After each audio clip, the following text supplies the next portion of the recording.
Friends, good evening and welcome to the inaugural LILA PRISM lecture 2013. This is the first public program of LILA Foundation for Translocal Initiatives. I'm delighted to see all of you here because it's the first event, and I'm actually very happy that all of you are here. I welcome all of you and thank you very much for coming.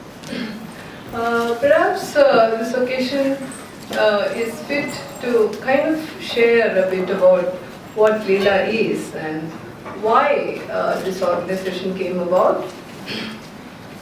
I would say our enterprise has sprung from a sort of puzzle that we commonly encounter. It's like, a common situation like today when somebody is saying, okay, are you going to Madhavi Menon's lecture? She seems fantastic.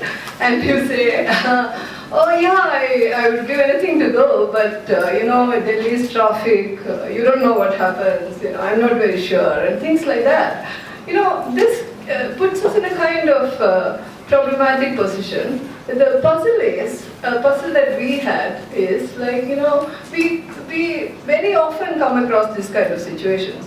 And the question that we have is like, what is development in a city? How do we look at development in a city like Delhi?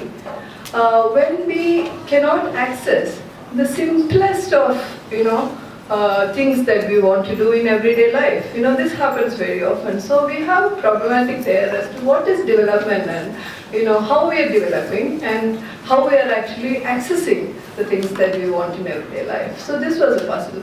And to extend this thing a little further and kind of philosophically, you would say that, what is our knowledge if that cannot bring us nearer to our happiness?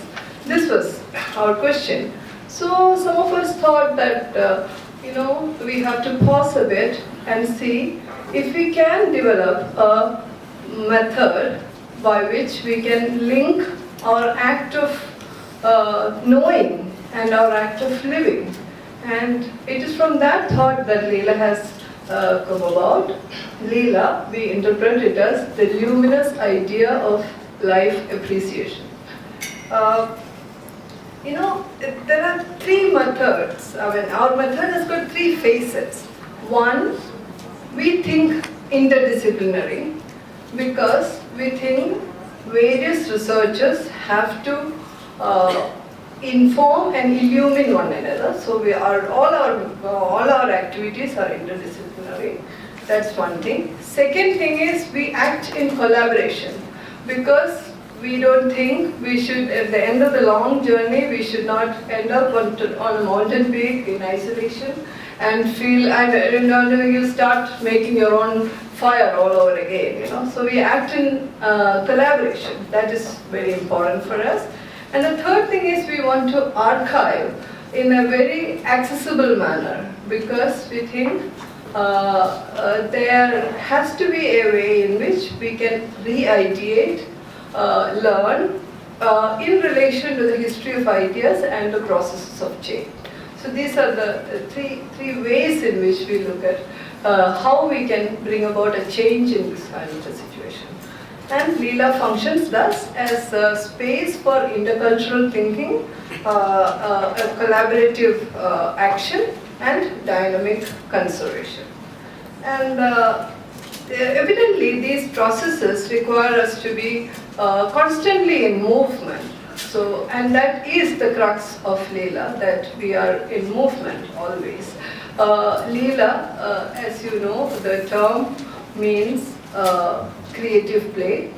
So, when we look at creative play, what we intend is that this is a very engaged activity, but at the same time we look at it lightly, happily. You're not bogged down by this idea. There has to be a way of lightly moving about things, going about things, and doing things, connecting, making connections possible. That's what we are trying to do here. And LILA PRISM lecture series is an effort toward in this direction. We have 16 important thinkers in various disciplines coming together to think about development and in the context of India. Because we think it is very important that we link horizontally rather than vertically. So our disciplines can inform each other, illumine each other, as I mentioned earlier. And the name, I must also mention a little bit about the name of the series. It came about it came up when we were ideating in one of these ideation meetings that we had within our group. And that was a time when this this PRISM controversy was at its peak, and everybody was like, whenever you utter the word PRISM, there was a chuckle, and people were saying, oh, this, that.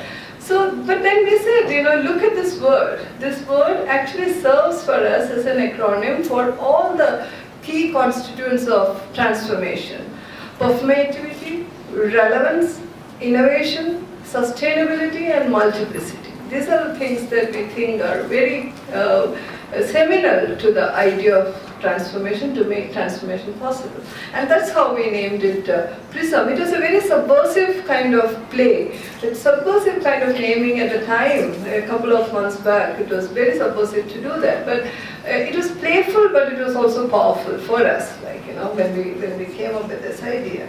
And we are really inspired that these speakers, who are all engaged deeply in their own activities, very busy schedule, they've all volunteered to come and be part of the series, because we don't have the resources. We are just beginning. It's a kind of idea space rather than we don't have any physical kind of this thing. But they have all volunteered to be part of the series, and the openness of our venue partners, the India Habitat Center, India International Center, and Arts Francis, that has really encouraged us, because they opened and gave their space to us. And we have our media magazine partner, the Caravan, which and our public interface partner, Svecha.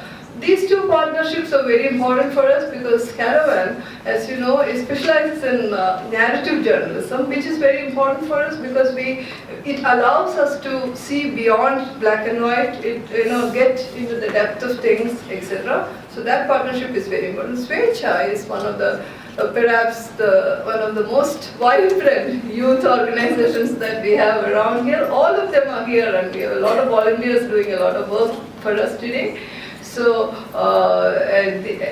so what I mean to say is this inaugural meet, this particular event is a reflection of what LILA aspires to do. It's a kind of coming together of a lot of goodwill, a lot of understanding, rather than external resources. So it's also a kind of our hope, our aspiration, a reflection of all these things.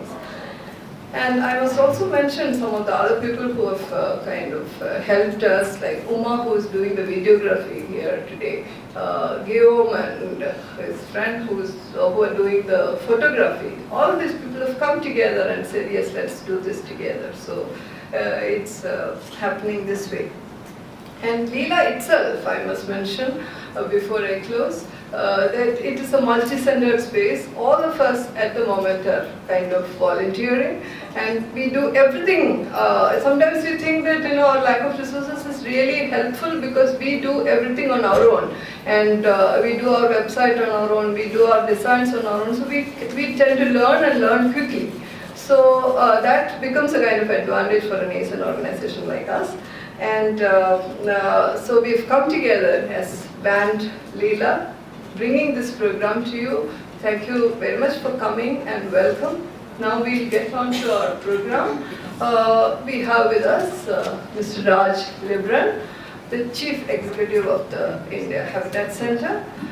In fact, he has been one of our greatest supporters since we began planning this whole program. I walked into his room, and I didn't know him, and I just told him these things. He gave me that kind of time, the first meeting. And, immediately he said, okay, let us make this operational, and it's because he's a prime mover in this, in this whole program. And it is significant for us that for the last 15 years, Ms. Libran has helped create a unique institutional mechanism of collaboration to resolve habitat-related problems. And I don't have to mention this here, but still, in these years, he has also anchored a public discourse on a variety of social issues amongst various sections of the society, a mission which is close to our hearts too. And he has agreed to open the series, and we consider him part of this mission.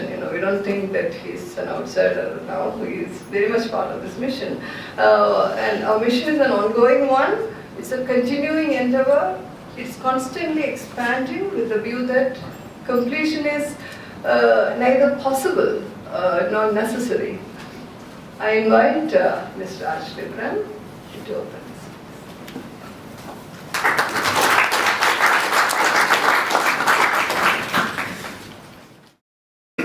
Ladies and gentlemen, delighted to welcome you to this evening's talk by Dr. Madhavi Menon, which is being moderated by Dr. Mahmood Farooqui.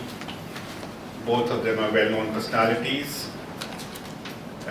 You may have even seen Dr. Farooqui on a platform, on a stage in the auditorium. He's a person, along with his colleague and friend Danish, who's also here as well,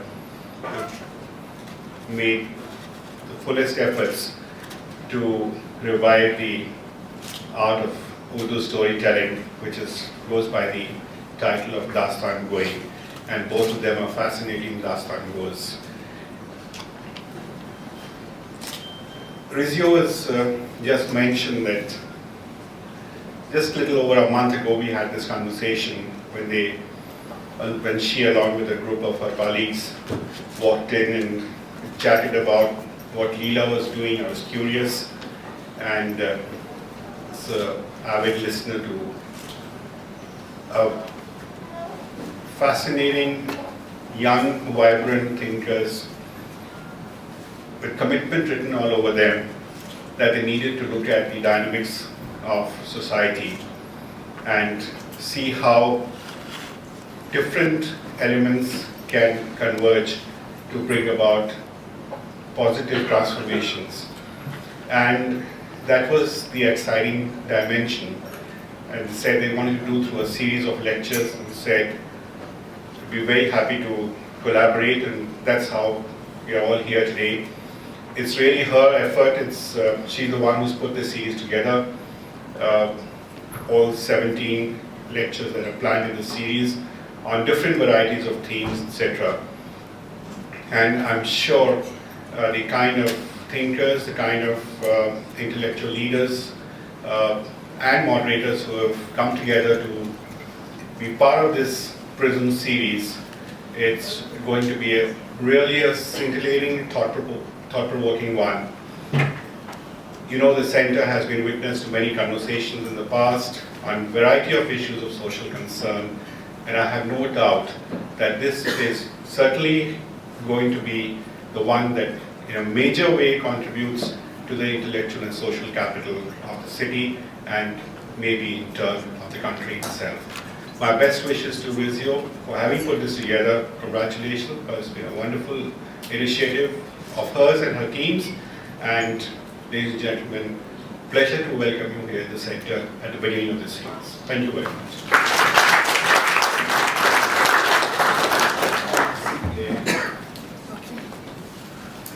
Thank you, Mr. Libran. We're excited to begin the PRISM series with Madhavi Menon, a friend, very dear friend, who is asking us a very difficult question. What do we mean by we? To introduce Madhavi and moderate the discussion, we have with us Mahmood Farooqui, historian, translator, and most importantly, a storyteller. Mahmood has played a significant role in reviving the Dastan form of storytelling.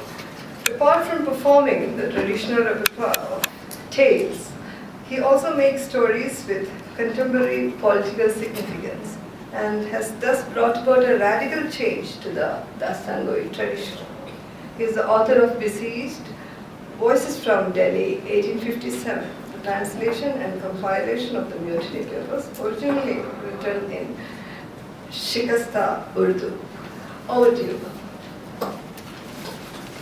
Thank you. Since we've all been waiting to hear Madhavi, I'll keep this very short. Madhavi Menon is a professor of English at Ashoka University in Delhi. She works on questions of desire and identity and is the author of Wanton Words, Rhetoric and Sexuality in the English Renaissance, as well as Unhistorical Shakespeare, Queer Theory in Shakespearean Literature and Film.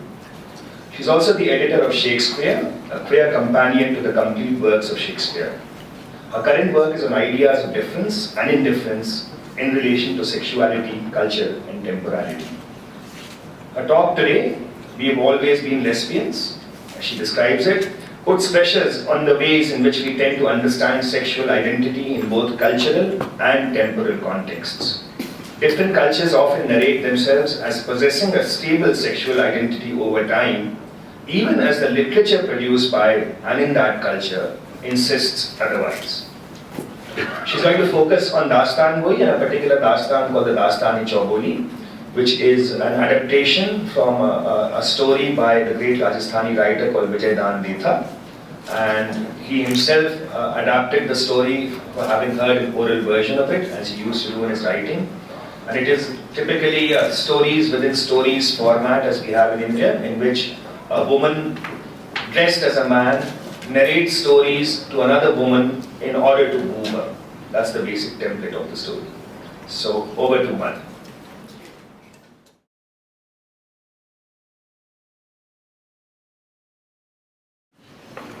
Thank you all for being here. It's my great pleasure to be here addressing all of you. I'd like especially to thank Rizio for organizing this and putting the series together, and to thank Mahmood and Danish, whose performance of Dastani-Chauboli really sparked something in my imagination, and as you will see, inspired this talk in many, many ways. The talk you're going to hear today is about the law, it's about Dastan Goi, it's a bit about Shakespeare, and it's a lot about queer theory. And I'm not an expert in all these fields, but what's interesting about them is the way in which they come together to shed light on a matter of considerable current political, social, personal importance. So it's interesting for me to witness their confluence rather than necessarily separating the threads out. So my title is We Have Always Been Lesbians, the story of Dastan Goi. On July 3rd, 2009, the Delhi High Court ruled that Section 377 of the Indian Penal Code could no longer be used to criminalize consensual sex between adult men and women. Titled Unnatural Offences, the section that was read down states that, quote, whoever voluntarily has carnal intercourse against the order of nature with any man, woman, or animal shall be punished with imprisonment for life or with imprisonment of either description for a term which may extend to 10 years and shall also be liable to fine. The marginal explanation clarifies that penetration is sufficient to constitute the carnal intercourse necessary to the offense described in this section. Even as the section technically covers heterosexual non-reproductive sex as well, in practice, it has been used as a tool with which to harass mostly gay men. Though Section 377 has not been invoked to make an actual arrest post-independence, and no one has been sentenced to life imprisonment on its basis, it has nonetheless retained its power to demonize anal sex and also influence public misperception that anal sex is exclusively a gay male act. Given the phobias to which Section 377 has given voice then, it is especially significant that the Delhi High Court decided to read down its punitive provisions in relation to consensual adult sex. This is a decision to be celebrated, and it was. Newspapers and TV channels ran colorful stories about the victory, and the judgment was reported worldwide. India's judiciary was hailed by the media for striking down this legal relic from the days of the British Raj. The debate over Section 377 was seemingly thus black and white. Those who supported its continuation wanted to criminalize homosexuality, while those who opposed it wanted decriminalization. However, despite such a stark opposition, both parties to the debate sounded disconcertingly similar in a few important ways. For instance, both petitioner and defendant made certain assumptions about homosexuality that are best encapsulated by the language used in the sympathetic High Court judgment. Quote, "It has been submitted that the fields of psychiatry and psychology no longer treat homosexuality as a disease and regard sexual orientation to be a deeply held core part of the identities of individuals." The judgment further adds that a section of society has been criminalized and stigmatized to a point where individuals are forced to deny the core of their identity and vital dimensions of their personality, unquote.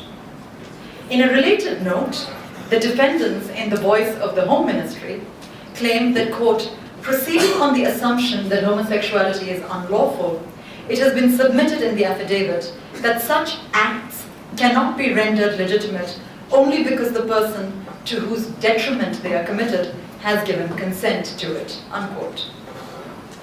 Two things emerge from these remarks from opposite sides of the case. First, that sexuality forms the core of a person, his or her innermost and most truthful part. And second, that same-sex acts are the basis of one's sexual identity. Both these ideas pivot on the question of identity as an unchanging essence. On neither side is there a window for understanding sexual acts that do not conduce to an identity, or sexual desires that do not crystallize into acts, or sexuality as being anything other than that which presumes an alignment among acts, desires, and identities for life. This is the first problem with framing the case as an opposition, because both sides, petitioner and defendant, actually spoke the same language of acts collapsing into identities, grounding desire into fixity, and regarding sexuality as a core truth of an individual. The second area of overlap is the status of Indian morality and the state of Indian society. In this regard, prima facie, there again seems to be real disagreement between the two sides of the case. As the High Court judgment notes, the additional Solicitor General argued for the government, that quote, I love this quote, it's so hilarious, "Social and sexual mores in foreign countries cannot justify decriminalization of homosexuality in India because, according to him, in Western societies, the morality standards are not as high as in India." I mean, you could fill in anything for morality standards, right? You could say traffic or whatever, robbery, not as high as in India. The Home Ministry affidavit not only suggests that at the time of its initial enactment, Section 377 IPC was responding to the values and morals of the time in Indian society, but it also argued that Indian society is yet to demonstrate readiness or willingness to show greater tolerance to practices of homosexuality, unquote. The seeming opposite of this position is stated in the High Court verdict in favor of the plaintiffs, quote, "Morality by itself cannot be a valid ground for restricting the right under Articles 14 and 21. Public disapproval or disgust for a certain class of persons can in no way serve to uphold the constitutionality of a statute.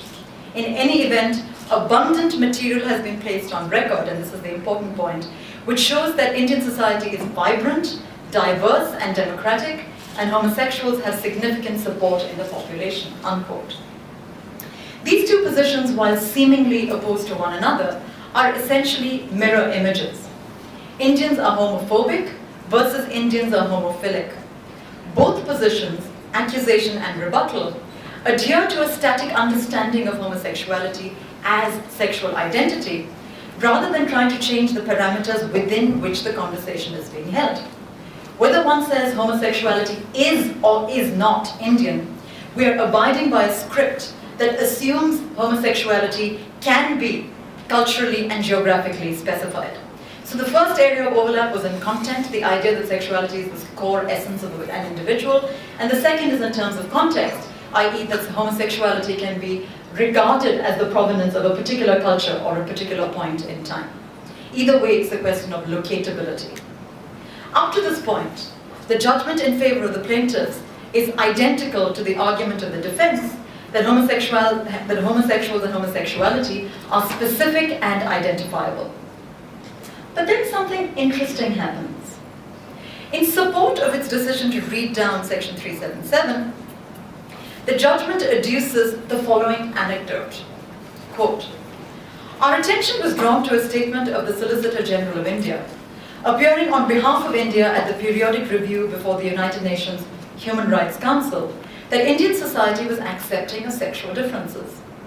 In response to a question from the delegate from Sweden on the state of homosexual rights in India, he stated, around the early 19th century, you probably know that in England they frowned on homosexuality, and therefore there are historical reports that various people came to India to take advantage of its more liberal atmosphere with regard to different kinds of sexual conduct. As a result, in 1860, when we got the Indian Penal Code, which was drafted by Lord Macaulay, they inserted a Section 377 in the Indian Penal Code, which brought in the concept of sexual offences against the order of nature. Now in India, we didn't have this concept of something being against the order of nature. It was essentially a Western concept which has remained over the years.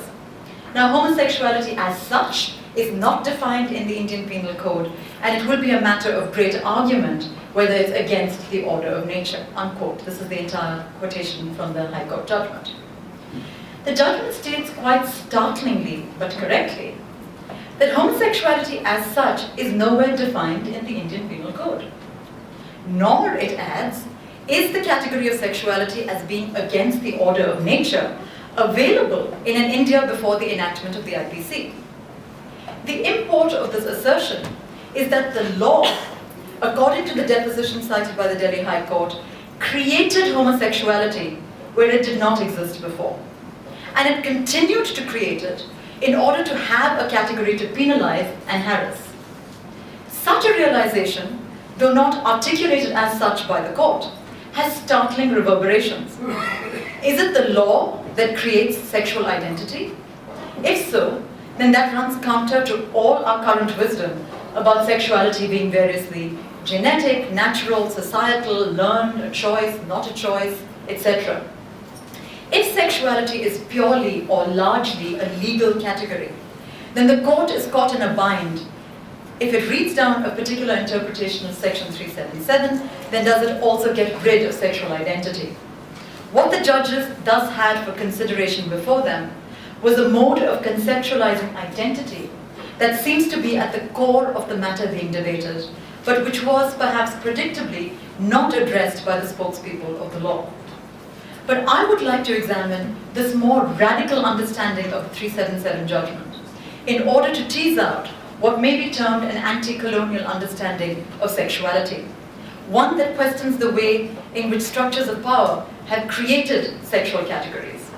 If, that is, desire has become congealed into a sexual identity that is seen as the immutable core of a person, locatable socially and nationally, then it is useful to look at a piece of literature that unravels the connection between desire and identity, that allows us an alternative way of thinking about the question of sexuality, that refuses the ownership of sexual, temporal, and national identity. As opposed to a legal view of identity then, I want to examine a literary view that allows us to read down a particularly narrow and punitive notion of desire as locatable identity. And so for much of the rest of the talk, I want to move to the dastan that Mahmood already described, the dastan-e-Choboli, because it seems to me to give us, from deep in our own history, a particular way of narrating desire that refuses to fall into the trap of categorical identity that is all the rage now. It is Delhi, October 2011, in the Habitat Center. The dastan of Choboli is being performed by two dastangos.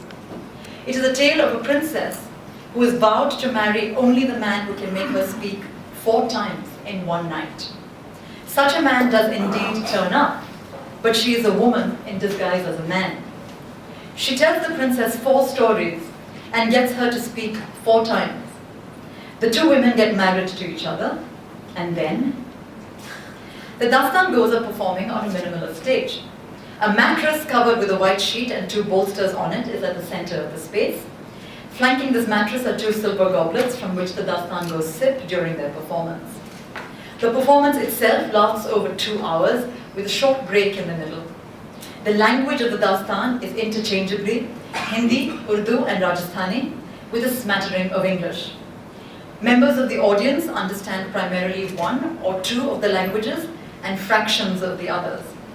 But neither the lack of physical action on stage, nor the lack of props, nor the possible barrier of language detracts from the enjoyment of the audience, all of whom laugh appreciatively, shout out raucous comments, and focus intently through the story of Shehzadi Chowguli. The Dastan Goi demands of its audience skills not unlike those demanded of Shakespeare's first audiences: a tolerance for long speeches, a fascination with philosophical conundrums, an ability to understand puns, a taste for sexual fluidity, a willingness to be diverted by stories within stories. How in this day and age of instant gratification and elaborate cinematic production is such an event even possible? What is this event that demands of the audience rapt attention while only giving them language in exchange? Dastan Go is a Persian word describing the telling of a dastan or story, with the Dastan Go as the teller of the tale. It is a medieval Persian art of storytelling that made its way to India in the 16th century. At heart an oral tradition, Dastan Go was never solely or even primarily reliant on manuscript. Dastan, rather, was the name given to stories that shared a particular set of themes. These involved war, romance, trickery, and magic to varying degrees, and a good Dastan Go would throw all of them into a brew that he would concoct for the telling. Dastan insists on verbal inventiveness, not only the sometimes thousands of names devised for people and places, but also in the literary allusions to and use of set pieces from other genres and literary traditions. Indeed, Dastan Goi flourishes on narrating stories within stories, and I can't help but feel that our trajectory today is recreating that, because Rizio first introduced Raj, who introduced Mahmood, who's introducing me, so it's like one story after another after another.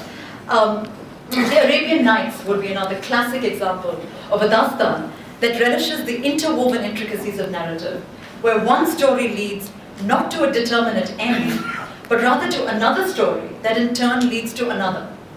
As the example of the Arabian Nights suggests, the unending narrative of a Dastan is inevitably set in relation to a desire, understood in some way as being unbounded, if only in the sense of being out of bounds. The intricate open-ended narratives and meta-narratives of Dastan Goi provide a map of desire and its fugitive movements, in which the object of desire is not a thing to be obtained, but rather an idea endlessly to be chased. Indeed, one of the ways in which Dastan Goi was denigrated in Hindustan was by being termed bazaru, belonging too much to the marketplace, and by implication to the lower realms of desire and longing. I will return to this aspect later, but for now it is interesting to note that in 19th century Delhi, every Thursday was the day designated for Dastan Goes to gather on the steps of the Jama Masjid and narrate their Dastans. As an art form, Dastan Goi was never divorced from religion, either in its setting or in its audience. If anything, the lines between practicing religion and enjoying desire were never drawn with finality, which is again useful for us to remember, since the challenge to the High Court judgment in the Supreme Court has been filed by religious groups saying that it's against their religious traditions, which in fact is absolutely not the case. After all, Dastan Goi flourished alongside a Sufi literary and musical tradition in which a male poet expressed intense desire towards a male beloved. The male beloved was considered synonymous with God, and in order to press the analogy home, the poet would often have to embark on a mode of itinerancy, traveling out of his gender, for instance, in order to narrate himself as the bride of God.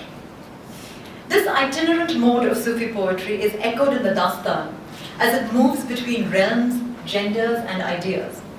Borrowing one shade from here and one episode from there, Dastan claims neither ancestry nor progeny. It emerges out of a mishmash of traditions and leads to more of the same. Neither linguistically pure nor generically identifiable, Dastan-Goi presents stories from everywhere and nowhere at once, which of course is in direct contrast to the desire to have sexual identity be locatable at a location that you can point to. Dastan refuses locatability. This tradition of storytelling does not demand that its audience be silent and invisible. Since Dastans were narrated in marketplaces and public chalks, audience members could walk away if bored. I suggest you could do the same. And shout suggestions if they fancy themselves as better storytellers. Again, please feel free. If anything, in insisting on magic is one of the key ingredients of a Dastan. Dastan-Goi flourishes on suspending what we understand as reality and forces us to take seriously possibilities that we might otherwise not comprehend. Complicated tales, complex tropes, allegedly cheap desires. This is the stuff of which the itinerant Dastan is made. Much of this itinerancy has to do with the language of Urdu itself. Born in Delhi during the Delhi Sultanate in the 13th and 14th centuries, the tree of Urdu, and this is a quote, grew in the soil of Sanskrit and Brajbhasha and flourished in the breezes of Persian, unquote. No one knows quite when Urdu first started, but the Sufi poet Amir Khusro is most often acknowledged as being its progenitor in the 14th century. Except the language in which Khusro wrote was not called Urdu.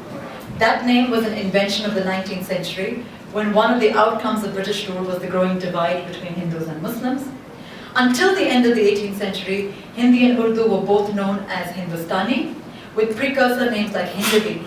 But after that date, Urdu became the new language increasingly identified by its Persian provenance.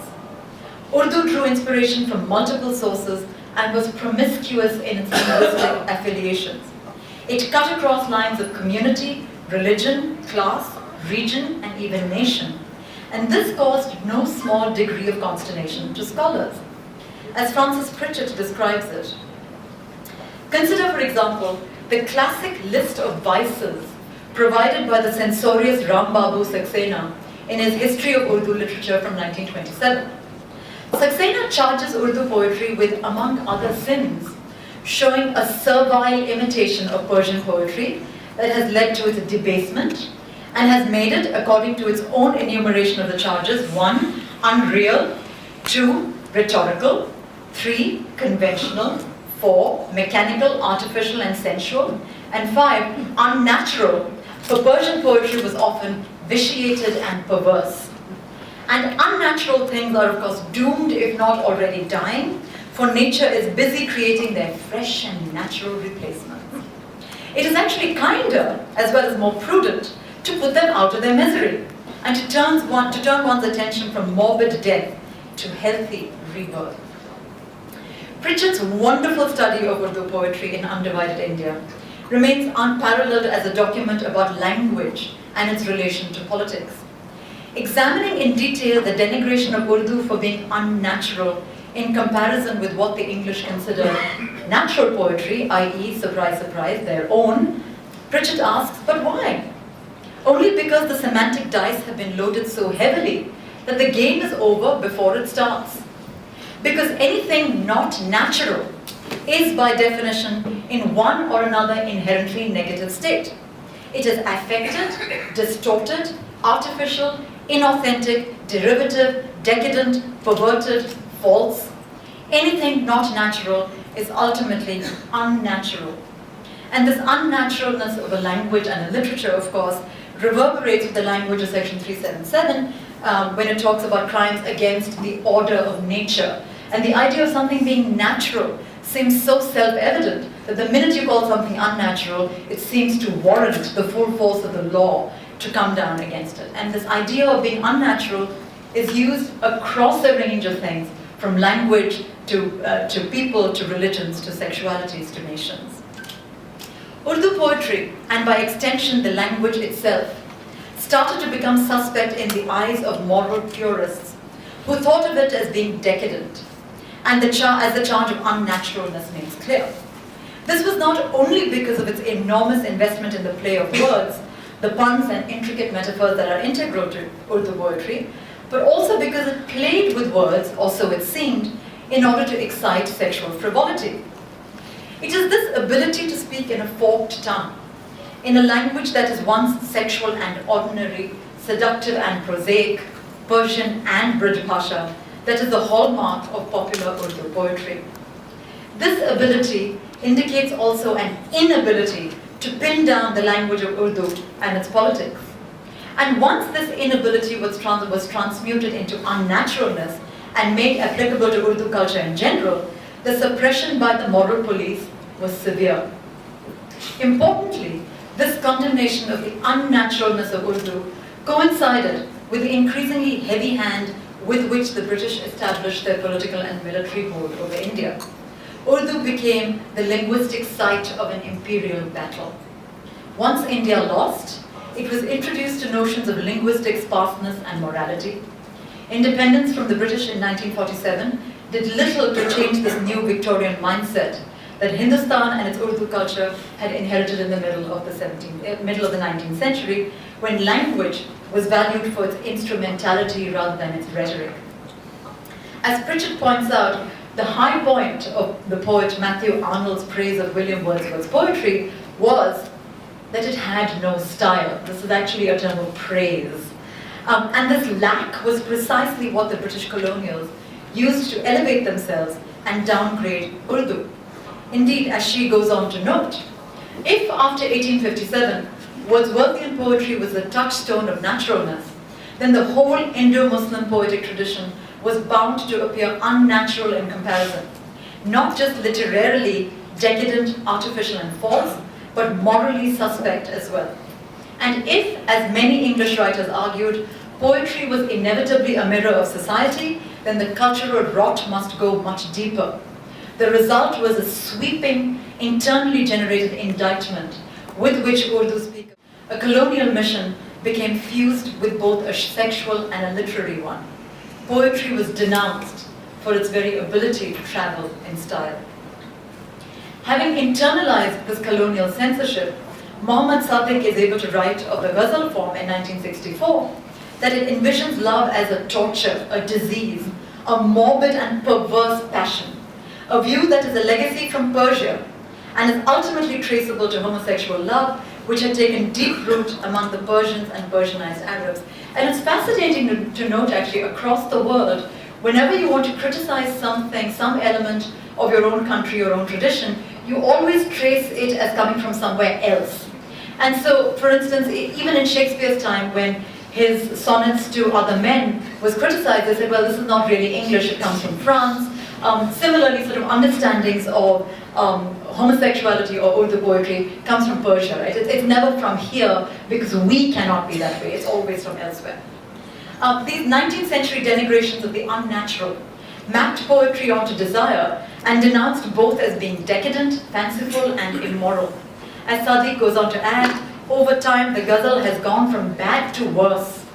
It has developed wholly in the direction of fantasy and unreality. Facts give way to fancies, and the imagination explores curious byways as the ghazal evolves in its downward career. Little wonder then that Dastan Goi started to crumble along with the rest of the Urdu edifice. Openly disseminating wondrous tales, Dastans were not contained either literally within a written text, or physically within an acting space, or metaphysically within one worldview, or socially within one milieu, or linguistically within one language, or sexually within conventional bounds. While this very lack of codification allowed Dastan Goi to get off relatively easily in the pecking order of denigration, it nonetheless died out in the 20th century. As Mahmood Farooqui, the leading revivalist of Dastan Goi in 21st century India, argues, seeking to yoke literature to social reform and emphasizing purity of thought and simplicity of style, Urdu's leading critics privileged truthful experience rather than exaggerated inventions. Desirous of mirroring Western, more particularly Victorian literary values, they praised moralistic and realistic fiction and long narrative poems. Dastans by then were already an object of religious censure. Women particularly were advised against reading them because it would corrupt them. At the same time, colonial officers found Dastans to be immoral and obscene. Added to this was the growing contempt of Urdu's own critics, who found dastans to be childish, inconsistent, implausible, and too repetitive. The dastan offended in terms of content then, and it was also literally in bad form, precisely because it had no fixed shape, which is perhaps why, as Farooqui goes on to argue, it merged seamlessly into the film industry that to this day remains such a rage in India and Pakistan. Incorporating Hindi, Urdu, regional and international languages, marked by fertile tropes and poetic language, using set pieces, time-tested plot devices of intergenerational conflict, male-female relations, song and dance, and desires that do not conform to gender types, Dastan Goi is both the descendant of Shakespearean drama and the precursor of Bombay's film industry. In its commitment to such multiple wanderings, Dastan Goi never actually reaches the end point of a story without simultaneously beginning a new tale. In the story of Choboli, this happens 4 times. And even at the end of the Dastan, the ending does not seem final. The Dastan announces its verbal inventiveness in the title itself with the pun on Boli, she spoke, encoded also in the name of the protagonist, Choboli. This titular name is performative. Choboli, 4 speeches, is the name of the person who speaks 4 times. This quartet of speeches is the very condition on which the story rests. The Dastan Go's working script of Choboli is a translation into Hindi and Urdu. So Mahmood and Danish translate into Hindi and Urdu Christy Merrill's English translation of Vijaydan Detha's quotidian Rajasthani script based on an oral tale he had heard being performed.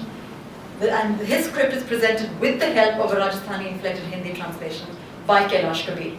So as this brief itinerary suggests, the Dastan of Choboli travels among different languages, different regions, different spheres of thought before it actually comes to be performed. Not only does Dastan travel between nations and regions, I'm going to argue, but it also and especially travels between languages and desires. And thus the story begins. A Thakur with impressive land holdings has one very bad habit. Every morning, he likes to shoot 108 arrows through his wife's nose ring. His wife wilts in fear at her daily ordeal and complains to the niece of her estate manager, who exclaims in shock that if her husband were ever to use her as target practice, she would show him what's what. The wife, not daring to say this to her husband in her own behalf, instead narrates to him what the manager's niece has said.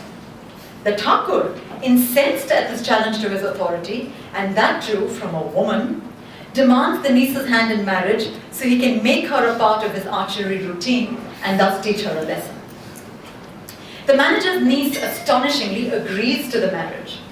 On the first morning after the wedding, the Thakur prepares to shoot 108 arrows through his new wife's nose ring, when she begins to taunt his masculinity by observing that shooting arrows through a nose ring is no big deal, she too could do it. And then she adds, quote, "If you are able to win the hand of Princess Choboli, then I will acknowledge your mastery, not otherwise." It turns out that Shehzadi Choboli has refused to marry any man except the one who can make her speak 4 times during the course of one night. Hundreds of princes have tried their hands at achieving this feat, but have failed to make Choboli's tongue move. As punishment for their failure, they have been imprisoned in a dungeon and made to grind fodder for horses. I think this is something that needs to make a comeback, this kind of punishment. The Thakur sets off to achieve this difficult task, but like all the men before him, fails and is imprisoned in the dungeon. Then the manager's niece, i.e. the Thakur's second wife, sets off in male disguise to see if she can win the hand of Shehzadi Choboli. She succeeds by narrating 4 gripping tales, to each of which the princess feels compelled to respond, thus fulfilling the condition of speaking 4 times in one night. True to the terms of the agreement, Choboli and the manager's niece get married and head back to the village, with the unsuspecting Thakur in their entourage as a servant. Taking pity on him, the manager's niece decides to set him free and allow him to take possession once again of his lands, but makes clear that she and Choboli will be the ones living together. The Thakur is to be kept on only to protect them from other men. Even at first glance, it is easy, perhaps astonishing, to see how much the story of Choboli shares in common with myths and literatures from other parts of the world. The princess who sets a seemingly impossible task for suitors only to eventually succumb to love is a story that Ovid wrote of Atalanta. The woman dressed as a man who succeeds where no man has done before is how Shakespeare wrote Portia in the courtroom scene in The Merchant of Venice. The continual storytelling of fantastic tales meant to stave off doom is of course the story of Scheherazade in Arabian Nights. All these threads are spun into the fabric that is Choboli.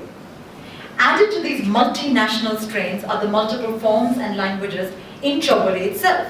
So what the audience hears and sees during the performance is a mode of narrative that not only redraws boundaries, but also asks us to think about what goes into the making of a boundary in the first place.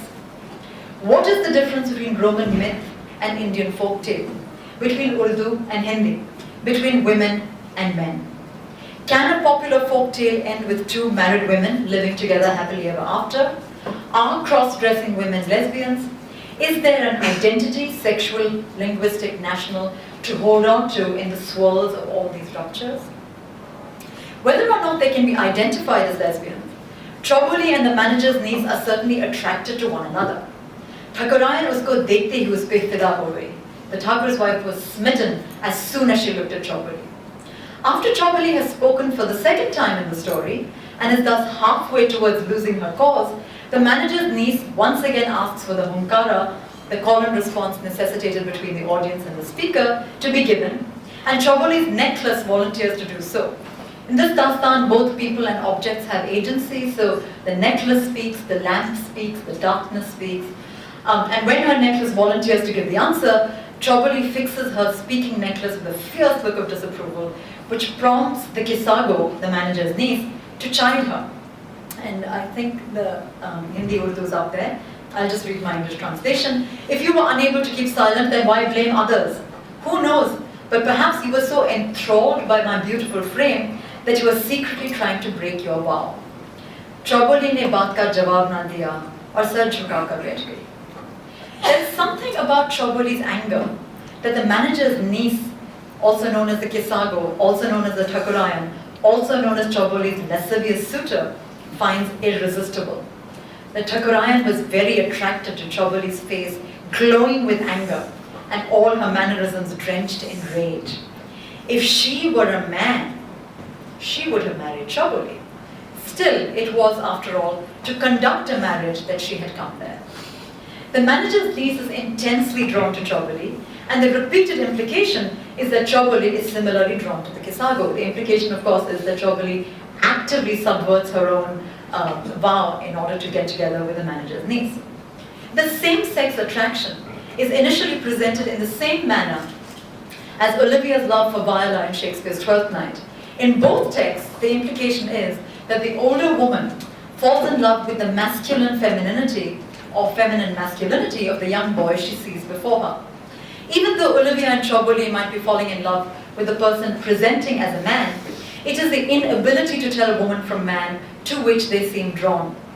Thus Olivia, and for those of you who don't remember Twelfth Night, she has sworn never, ever, ever to see a man again.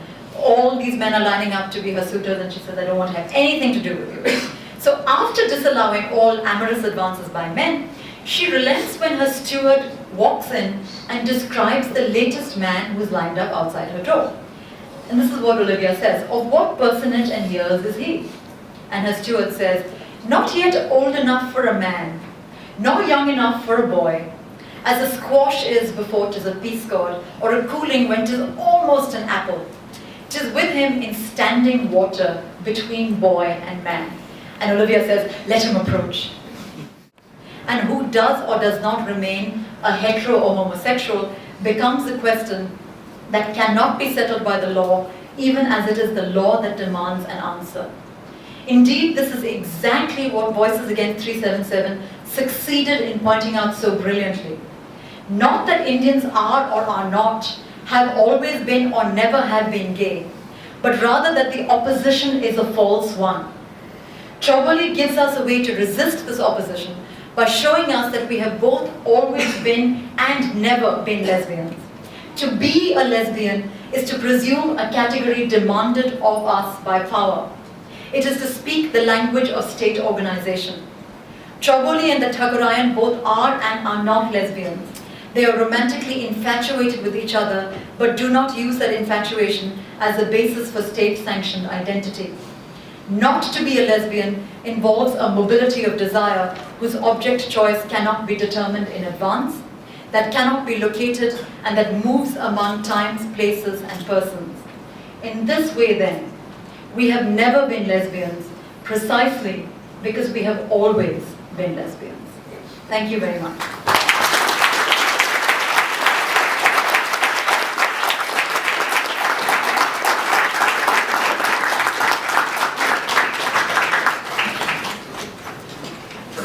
Thank you. We should start doing Dastan-Gui with us. You do a good job with Choboli. And I'm sure we can go back to performing Choboli with much richer by the insights that you have presented to us today. And it's a wonderful proceeding with. So we have time for discussion.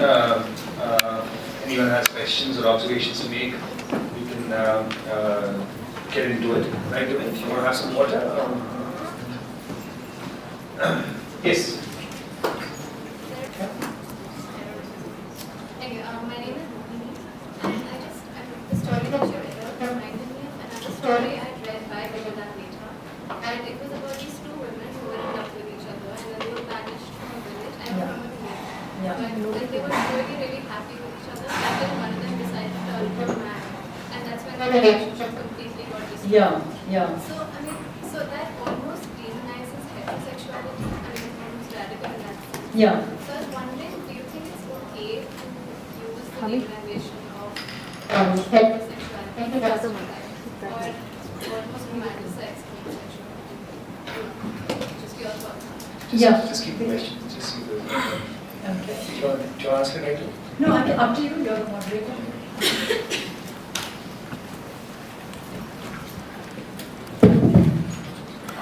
Couple, I hope this is working.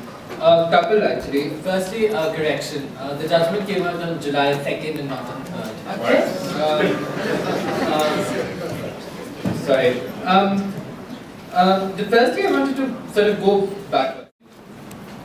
And I was lastly wondering what happens, two things relatedly, and I do not want to sound pejorative, but I was wondering, in ages of postmodernism, whatever, we necessarily look at the polymorphicity of desire, bodies, sexualities, etc. I was wondering, apart from a recognition of this polymorphicity, what does it produce for us really?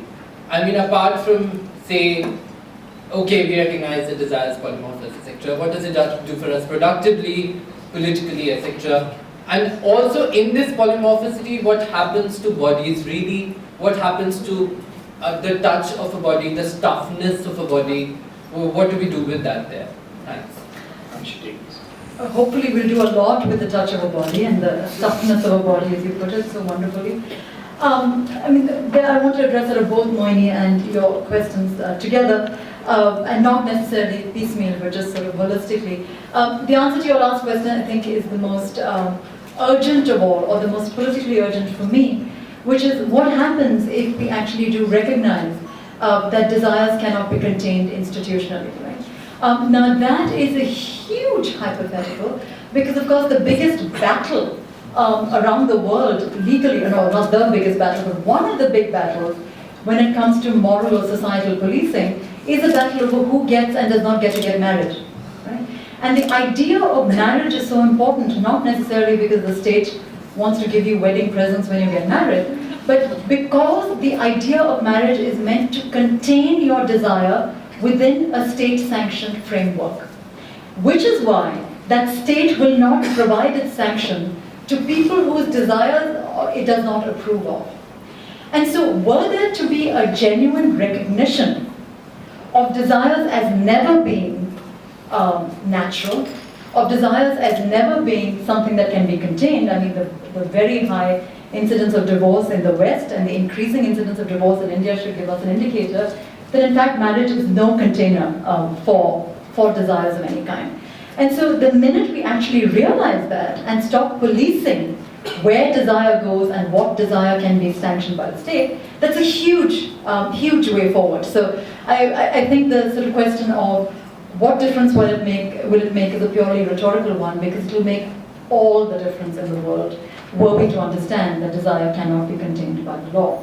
To go back to Mohini's question, then the story you're referring to, Mohini, is about two women who get married. One of them converts, another Vijay Detha story. One of them becomes a man, they try out heterosexuality for a while and then run screaming for the woods saying this is not for us, and become two women again. Now that story is interesting to me because it is the one that's always cited as Detha's lesbian story. Choboli is never described as Detha's lesbian story, precisely because Choboli refuses that kind of participation in a narrative of identity. And so to me, even though that story, the other one is interesting, Choboli retains a certain kind of political edge for me, precisely because it allows us an alternative to thinking outside the sort of binary of hetero and homosexuality, which certainly that story celebrates. मेरा थोड़ा सा प्रश्न है, ये lesbian की history बस इतनी है जितनी आपने बताई, या जब से आदमी गुफाओं में रहता था तब से ये चली आ रही है? Certainly. सर कौन इनका लेक्चर का एक्चुअल जो सब्जेक्ट है वो हिस्ट्री ऑफ लेस्बियनिज्म नहीं था, मगर आपका सवाल का जवाब मैं दे सकता हूँ। मेरा ख्याल है यकीनन उतने ज़माने से रही होगी। अगर कोई काम करे या उस पर काम करना चाहे या कुछ शोध करे उस पर तो नतीजे निकलेंगे। आप ये नहीं काम कर सकते हैं शायद।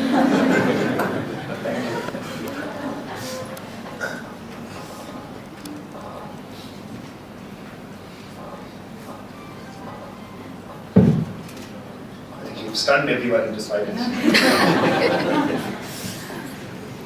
Hi, my name is Jeet. I just wanted to ask, I was just trying to approach this lecture from the point of view of development, considering the series also sort of tries to place these lectures in that context, right? So, the one dilemma in my mind at the moment is that in a representational democracy, which is perhaps the most popular form of the state across the world, stakeholdership is a very important aspect, right? And in most cases, stakeholdership is also riding on categorization. Mostly people are asking for their rights, asking for empowerment basis on their collective identity as their category. Yeah. And mind you, in India, we are looking forward to a privacy protection law in the future. So maybe this would be an illustration of how moving away from categorization could affect certain kinds of people in society. Is by saying that in the legal fraternity, it's being considered whether or not sexual preference should be categorized as personal information or sensitive personal information, right? So that's the debate. So suppose, as my friend said, polymorphism of sexuality, if that is accepted as a norm within representational democracies, where does empowerment come? I mean, through what channels do we look for empowerment for certain kinds of people who are being marginalized in society? How do we look at development within representational democracies if such polymorphism is what we are actually advocating for? Yeah, that's an excellent question. And I just want to begin by saying that the language of your question was very telling, and I think deliberately so, because the minute you start talking about stakeholders, you are firmly within a certain kind of capitalistic framework, which demands identity. I mean, there is no doubt that the notion of a private, individual, privatized identity is an extremely capitalistic notion. Hence, the encouragement of a certain kind of representational democracy, which asks you to fight for your rights. The very phrase "your rights" implies, of course, that representational democracy consists of a series of clubs, all of whom want to get ahead by shutting the door on the others. And if that's the kind of democracy we are happy with, then that is a really sad comment on our state of affairs, but alas, it is true. And so if then we are in the situation where identity is being encouraged, right? So don't think that the state is actually repressing and oppressing identity. The state's role is to encourage identity, because then it can control it. And so the minute we say we are X, we're not being particularly radical or resistant. We are absolutely being co-opted within a narrative of power and surveillance that the state sort of functions with or is based on. The opposite of that then would be what you call sort of the polymorphisms of sexuality, which is not necessarily, it's not a phrase I use, it's not necessarily a phrase I would use, but the opposite of a state-sanctioned, state-approved identity would be the recognition that my rights should actually be, to use the old-fashioned term, universal rather than mine. And so if you are no longer encouraged to fight for a particular subsect of people, if you actually say everyone gets the same rights, whatever they are, then you're automatically in a different frame of political mind, right? I mean, it's a completely different frame. Now, you're not necessarily going to get to that frame as long as we speak the language of stakeholdership and identity and my rights, because all that capitalistic language conduces to fragmentation rather than any kind of activism. And so what is particularly sad and actually annoyance-inducing for me, and this is certainly true in the West, and I think increasingly in India as well, the idea of activism is tied more and more closely to the idea of this small community of people that can be distinguished from everybody else. Now that is not activism, that is what the state has always done. That is what the state wants you to do. Activism really lies in the idea that you are going to break free of these shackles of individual identities and groups of these identities that are keeping you down in particular. Also, I'll just add a bit to what she's saying. Your question, the idea of kind of a disenfranchisement also sometimes happens when acts are converted into identities. What I wanted to say was, am I audible? Yes. Cross-dressing and the performativity of gender can also, in something like the Butch Femme model, be seen as creating a fixity of identity. So cross-dressing is, I completely agree with you when you say that it breaks the boundaries, but then that is in itself used as a method also of, of creating the fixity of identity. Sure. So how do we actually say that we go beyond it's just the way of someone else might read Chobali in a totally different way and might say that that shows the man as the woman as adopting the guise of a man simply because the woman cannot show herself in her real guise of a woman. Right. Absolutely. So your question is, you're absolutely right. My question is that cross-dressing and performativity of gender do not necessarily go beyond the fixity of identity. Absolutely. And certainly, historically, which is why all these pieces of literature pick up on it, the idea of women cross-dressing as men is very much about social viability, is very much being able to go out into the world and perform in a way that they couldn't have were they to have gone out in the guise of a woman. The realm in which the idea of cross-dressing can become radical, and I completely agree with you, there is no necessity that it is radical. The realm in which it can become radical is if you're able to see the dress from which you depart as also being just a dress. So when we think about cross-dressing and you say, oh, here's a man who is naturally a man dressing as a woman, which is the unnatural part of the disguise, or a woman who is naturally a woman adopting the disguise of a man. Whereas if we allow the idea of cross-dressing to take us into thinking about the woman as being equally dressed up as the man as she dresses as, that then allows us to sort of free up the ideas of natural and unnatural, separate them from what we think of as gender.